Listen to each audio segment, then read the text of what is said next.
Selamat datang kembali di channel sederhana ini. Dalam video teks kali ini kita akan membahas tentang beberapa tempat di mana Al-Masih Ad-Dajjal akan muncul di muka bumi. Selamat menonton, semoga bermanfaat dan bisa menambah referensi kamu. Terima kasih.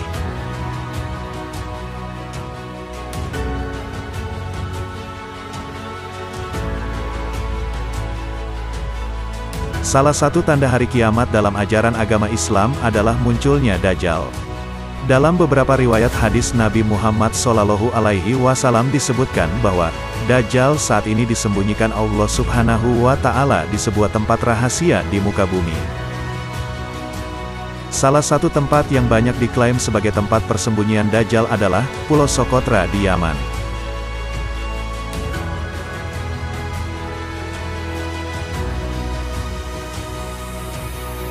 Diriwayatkan oleh Fatimah binti Qais mengatakan, "Aku telah mendengar muazin Rasulullah Shallallahu Alaihi Wasallam memanggil untuk salat. Aku pun pergi ke masjid dan salat bersama Rasulullah Shallallahu Alaihi Wasallam. Selesai salat, Rasulullah Shallallahu Alaihi Wasallam naik ke atas mimbar. Nampak semacam bergurau baginda sambil tertawa dan berkata, 'Hendaknya masing-masing kalian tetap berada di tempat salatnya.' Kemudian beliau kembali berkata, 'Tahukah kalian mengapa aku kumpulkan kalian?' Kemudian kami menjawab, 'Allah dan Rasul-Nya yang lebih tahu.' Rasulullah Shallallahu Alaihi Wasallam menekankan tongkatnya di atas mimbar sambil berkata, 'Inilah negeri yang tidak dapat dimasukinya itu, yaitu Madinah. Saudara-saudara sekalian, apakah sudah aku sampaikan cerita ini kepada kamu?' Mereka menjawab, 'Ya, sudah ya Rasulullah.'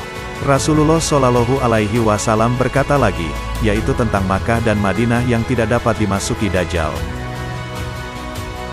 Beliau kemudian melanjutkan, 'Demi Allah, aku tidak mengumpulkan kalian untuk sebuah kabar yang menyenangkan atau yang menakutkan. Namun, aku kumpulkan kalian karena Tamim Ad-Dari yang dulunya adalah seorang Nasrani. Kemudian, dia datang berbayat dan masuk Islam. Selain itu, dia juga menyampaikan sebuah cerita yang sesuai dengan apa yang ingin aku ceritakan tentang Dajjal.'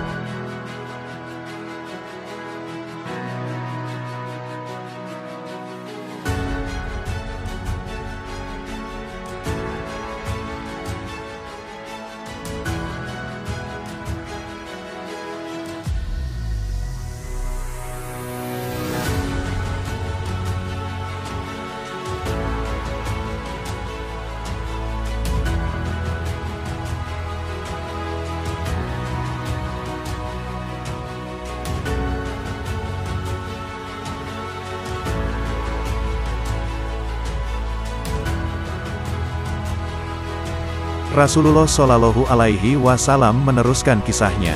Tamim bercerita bahwa pada suatu ketika dirinya menaiki kapal laut, bersama 30 orang dari kabilah Lakem dan Juzam. Selama 1 bulan lamanya, mereka terombang-ambing di atas gelombang lautan. Hingga akhirnya mereka berlabuh di sebuah pulau yang ada di tengah lautan menjelang matahari terbenam. Mereka duduk tak jauh dari kapal. Beberapa waktu kemudian, mereka masuk ke dalam pulau dan menjumpai seekor hewan yang berbulu lebat. Saking lebat bulu hewan tersebut, mereka tidak tahu mana kubul dan mana duburnya. Mereka kemudian memberanikan diri berkata kepada hewan tadi, 'Celakalah, hewan apakah engkau?' Dan anehnya, hewan itu bisa menjawab, 'Aku adalah Al-Jassasah.' Mereka kembali bertanya, 'Apa itu hewan Al-Jassasah?' Si hewan kembali berkata, 'Wahai kaum, pergilah kalian kepada seorang laki-laki yang berada di sebuah bangunan, sebab dia sangat merindukan kabar kalian.' Seperti yang dikisahkan Rasulullah, Tamim menuturkan, 'Setelah hewan tersebut menyebutkan seorang laki-laki kepada kami, seketika kami menjadi takut. Jangan-jangan hewan itu adalah setan. Meski demikian, kami penasaran dan segera pergi menuju bangunan yang ditunjukkan hewan tadi. Begitu sampai, ternyata benar di dalamnya sudah ada sosok manusia terbesar sejauh yang pernah kami lihat. Dia diikat dengan kuat, sedangkan kedua tangannya disimpan di tengkuknya. Dari kedua lutut sampai mata kakinya terikat dengan besi. Kala itu, kami bertanya, 'Celakalah, siapakah kau?' Manusia itu menjawab, 'Kalian sudah bisa mengetahui kabarku, sekarang sampaikankah kepadaku, siapakah kalian?' Rombongan Tamim Ad-Dari menjawab, 'Kami semua adalah orang Arab. Kami berlayar dengan sebuah kapal. Tiba-tiba kami dihadang ombak dan gelombang besar, kami pun terombang-ambing selama 1 bulan. Sampai akhirnya, kami berlabuh di pulaumu ini.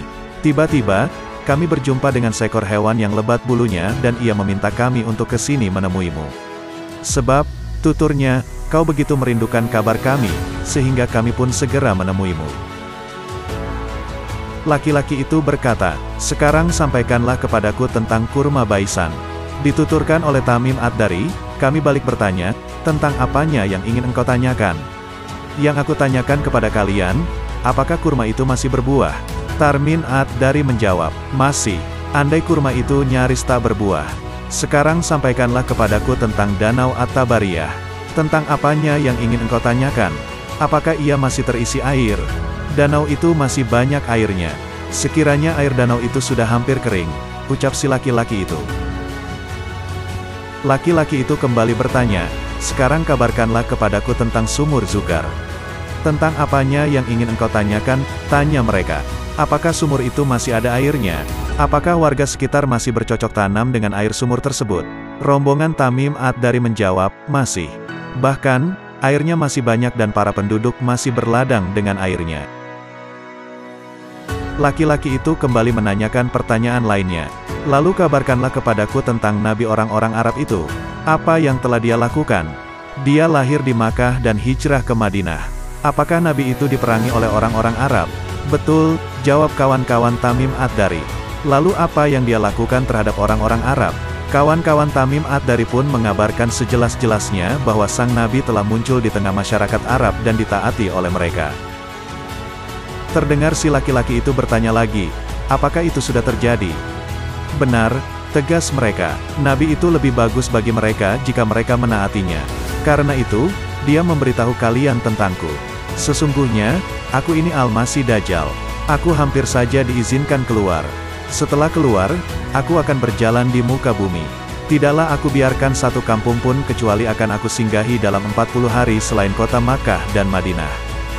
Setiap kali aku akan masuk ke dalam keduanya atau masuk ke dalam salah satunya, aku dihadapi satu malaikat dengan pedang terbungkus sarung di tangannya, yang siap dihunuskan untuk menghalangiku. Setiap jalan bukit yang ada di kota itu akan ada malaikat yang menjaganya. Di akhir kisahnya, perawi hadits ini, yakni Fatimah binti Qais menambahkan, sambil mengetuk minbar dengan tongkat, Rasulullah Shallallahu Alaihi Wasallam bersabda, ini baik, ini baik, ini baik. Maksudnya Madinah. Beliau memungkas kisahnya, bukankah aku telah menyampaikan hal itu kepada kalian?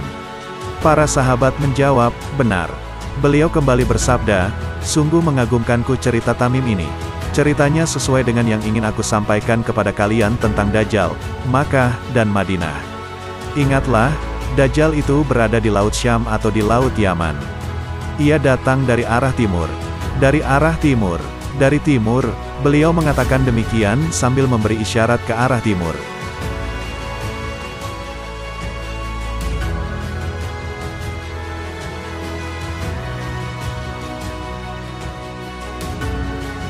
Lewat hadis tersebut Nabi Muhammad Shallallahu Alaihi Wasallam menyampaikan kabar bahwa Dajjal akan muncul dari arah timur Madinah. Dilihat dari letak, struktur geologis, berbagai flora fauna dan keunikan alamnya, banyak yang menduga, Dajjal dikurung di Pulau Sokotra. Namun, ada pendapat lain kalau Pulau Sokotra bukan pulau tempat Dajjal dikurung. Hal ini karena pulau tersebut dihuni oleh manusia. Sedangkan pada riwayat Nabi tertulis, di pulau yang tidak berpenghuni itu mereka bertemu dengan binatang yang sangat tebal bulunya sehingga tidak nampak mana kelamin dan duburnya. Secara geografis, Sokotra merupakan bagian dari wilayah Republik Yaman. Pulau ini sudah lama menjadi bagian kegubernuran Adan. Namun, pada tahun 2004 masuk ke kegubernuran Hadramaut, yang lebih dekat ke kepulauan tersebut ketimbang Adan, walaupun kegubernuran yang terdekat adalah Al-Mahrah. Bahasa yang dituturkan penduduknya ialah bahasa Arab. Di samping itu, bahasa asli pulau ini ialah bahasa Sokotri yang terancam punah, karena jarang penduduknya yang menganggap bahasa ini penting untuk dipergunakan dalam kehidupan sehari-hari. Oleh para ilmuwan Sokotra dianggap sebagai tempat paling terisolir di bumi, karena sepertiga dari flora dan fauna di dalamnya sangat endemik, yang hanya dapat ditemui di tempat ini.